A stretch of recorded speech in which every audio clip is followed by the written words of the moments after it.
자, 안녕하십니까. 백이중 세무사입니다. 자, 오늘은 기타 소득인데, 여러분들, 우리가 집을 매매 계약을 하면은 우리가 계약금을 주죠.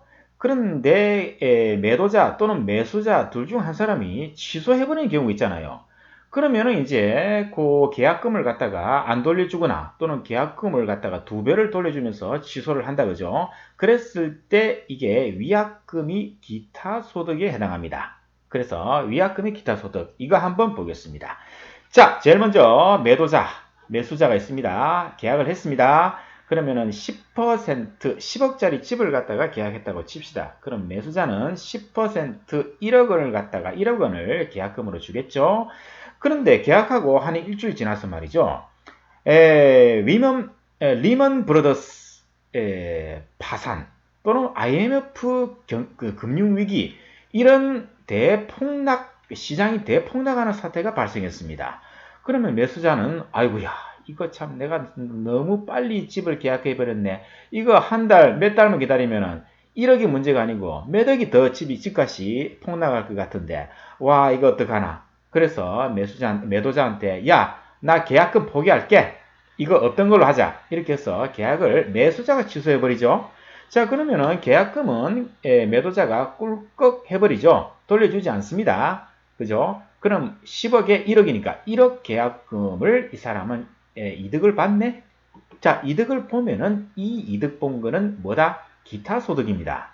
기타 소득으로서 이 사람은 그 1억에 대해서 그 다음 해 5월 달에 종소세 신고를 한다. 그죠? 종소세 신고라는 것은 종합소득세 신고로서 2배, 2배사 근년기, 이자, 배당, 사업, 근로연금, 기타 소득 이 6개 소득이 있다면은 다음 해 5월달 종소세 신고하면서 이 6개 소득을 합쳐서 합산해서 신고를 하고 세금이 나오면은 납부를 한다. 이게 종소세 신고입니다. 이때 이 사람은 이 계약금 1억 원 꿀꺽 한 요때 기타 소득이니까 위약금은 기타 소득이니까 기타 소득으로서 다른 소득과 합산해서 신고를 반드시 해야 됩니다. 이게 원칙입니다.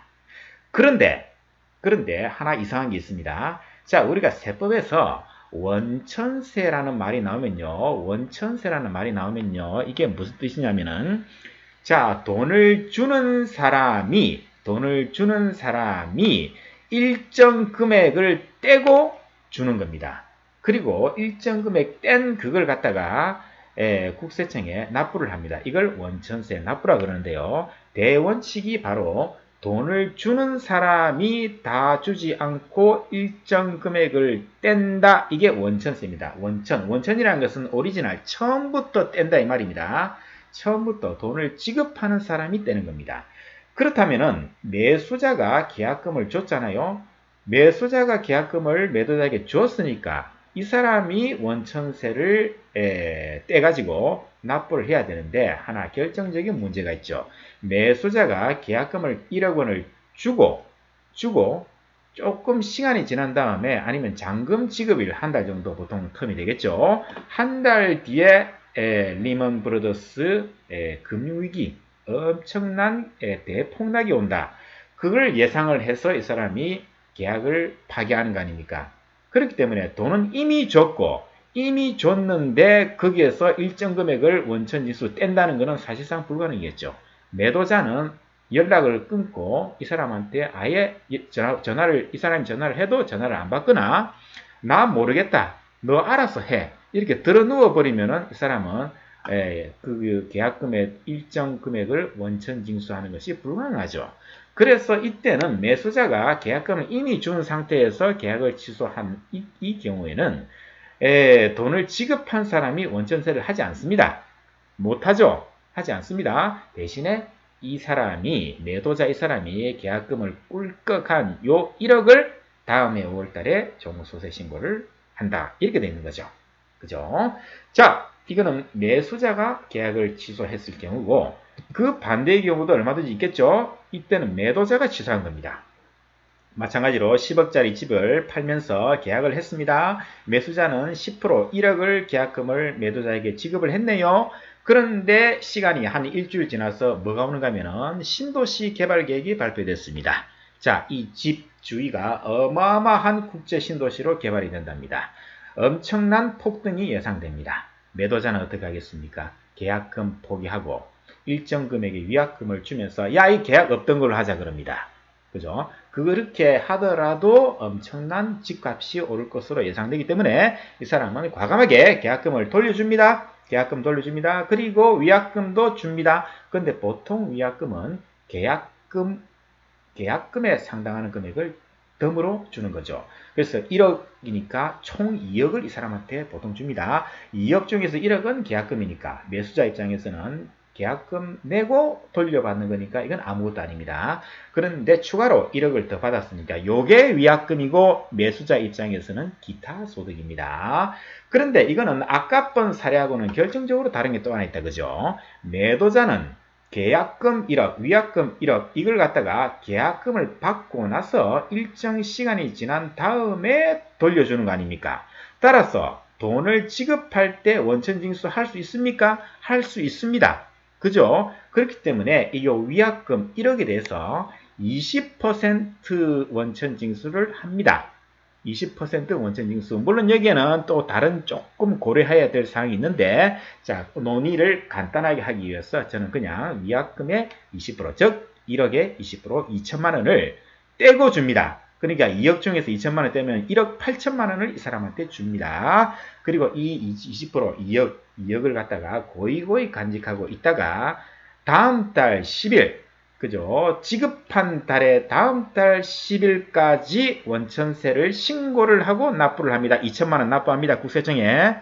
그리고 나서 다음 해 2월 10일까지 기타 소득 지급 명세서를 제출합니다. 지급 명세서 안에는 뭐가 나오는가 하면요. 매수자의 인적사항이 나옵니다. 주민등록번호, 그리고 언제, 위약금 얼마를 줬고, 또한 얼마를 원천징수해서 납부를 했는지가 다 지급명세서에 나옵니다. 세법에서 무슨 명세서라고 하면은 요거는 뭐라 그랬습니까?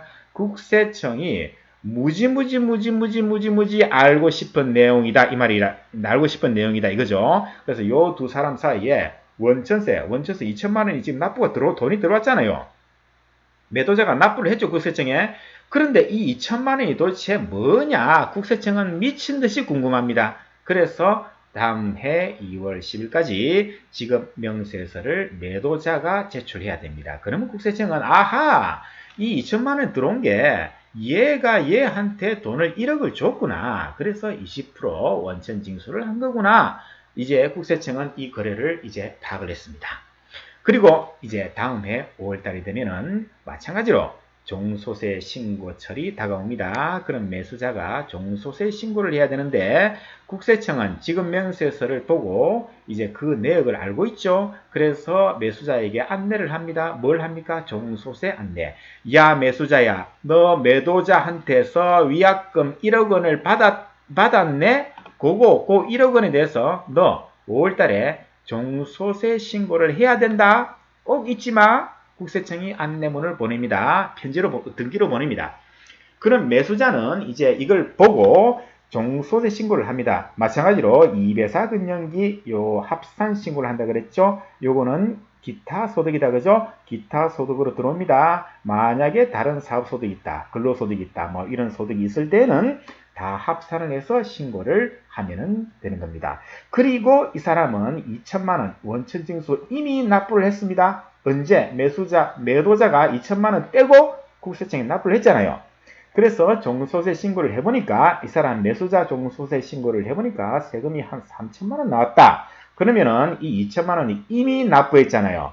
그래서 전문용어로 뭐라 그런다? 기납부세기라 그럽니다. 기라고 하는 것은 이미 기자입니다. 그래서 이미 납부한 기타소득 세금을 냈으니까 3천만 원 세금 낼 것 중에서 2천만 원 빼고 나머지 1천만 원만 이 사람은 납부를 하면 된다. 이런 구조입니다. 그래서 이번에는 매도자가 계약을 취소하는 경우인데, 자, 실무에서, 자, 가끔 가다가 재밌는 현상이 벌어지는데요. 요거, 머리 좋고, 조금 세법을 아는 이런 사람들, 또는 이런 거래를 많이 해본 사람들은 이제 이렇게 나옵니다.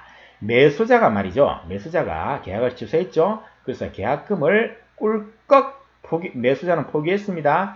그런데 집값이 대폭락할 것으로 예상을 해가지고 물론 계약을 취소했는데 이 1억 원 계약금을 포기했는데 집값이 정말 1억 이상 빠질지도 의문이고 조금 억울하단 말입니다. 매수자는. 그렇죠. 자기 피 같은 생돈이 그냥 1억 원이 그냥 넘어가 버렸는데 이거 얼마나 억울하지 않겠습니까? 그래서 매수자는 매도자를 협박을 하기 시작합니다. 어떻게 하는가 하면은 야 매도자야 너 내가 준 계약금 너 꿀꺽했지? 그거 세법에서는 위약금 기타 소득이래. 너 기타 소득은 어떻게 한다? 그렇죠. 다음해 5월달에 종소세 신고를 반드시 해야 되는데 너 매도자 너 안 할 거잖아. 너 할 거니? 안 할 거잖아. 왜? 1억 원이라고 하는 소득이 합산이 돼버리면요. 세금이 굉장히 많이 나올 몇 천만 원 나올 겁니다. 그렇죠? 그렇게 나오기 때문에 매도자는 그냥 개인 간에는 이런 기타 소득 이런 거 계약금 그냥 꿀꺽 하면은 그냥 신고도 안 하고 넘어갑니다. 그런데 매수자는 통장으로 입금했겠죠. 그래서 너 만약에 이렇게 합니다. 내가 국세청에 너 이거 꼬발리면은 제보하면은 너 이거 꼼짝없이 나중에 이 신고 안 한 요거 너 가산세 내고 너 세금 엄청나게 두들겨 맞을 건데 그래서 그런 사태가 벌어지기 전에 내가 제안을 할게. 계약금 1억 중에서 한 1,000만 원 정도만 나한테 돌려도 그죠? 자 그럽니다.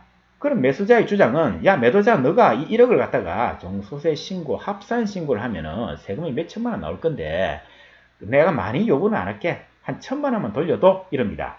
그럼 이제 매도자는 이제 이게 긴가민가 모르니까 이제 세무사한테 달려옵니다. 아, 이거 도대체 어떻게 된 겁니까? 돌려주는 게 맞습니까? 하면은 그렇죠. 이 사람의 이제 다른 소득을 다 한번 검토를 해가지고 세금이 대략적으로 이 1억이 기타 소득이 이 합산이 될 때 세금이 어느 정도 나올지 한번 대충 계산을 해보면은 이제 답이 나오겠죠. 그러면은 이제 선택은 두 가지입니다. 세무사가 이렇게 고쳐나겠죠.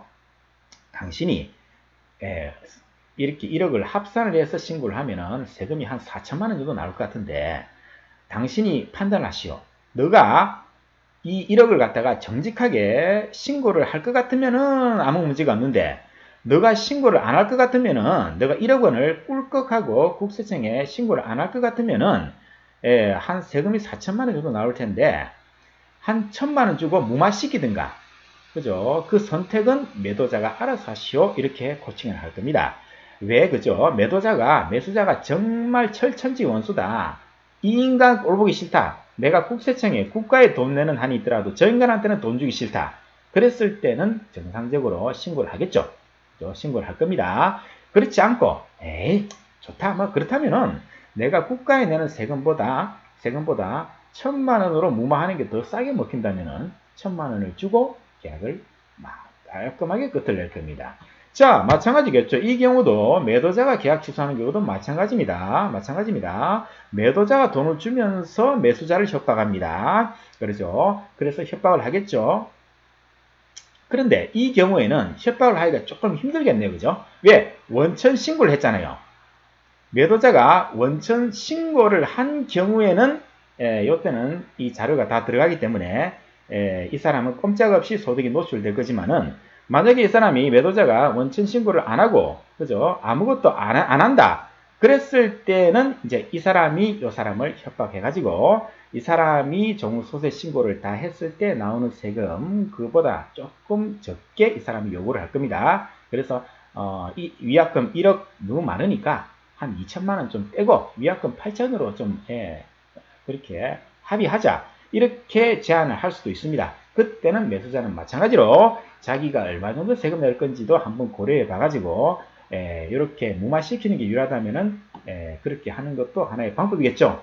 판단은 매수자. 그러나 원칙은 뭐랬습니까? 이 사람이 원천 징수하고 이 사람은 그 금액 1억을 갖다가 종소세에 합산한다. 이게 대원칙이라 그랬죠. 그래서 편법은 이렇게 편법을 쓰는 경우도 가끔 있습니다. 그래서 그 판단은 이제 각자가 하실 사항이고 자 이상으로 위약금이 발생했을 때 기타 소득으로 어떻게 세금을 내는지 그 흐름을 한번 살펴봤습니다.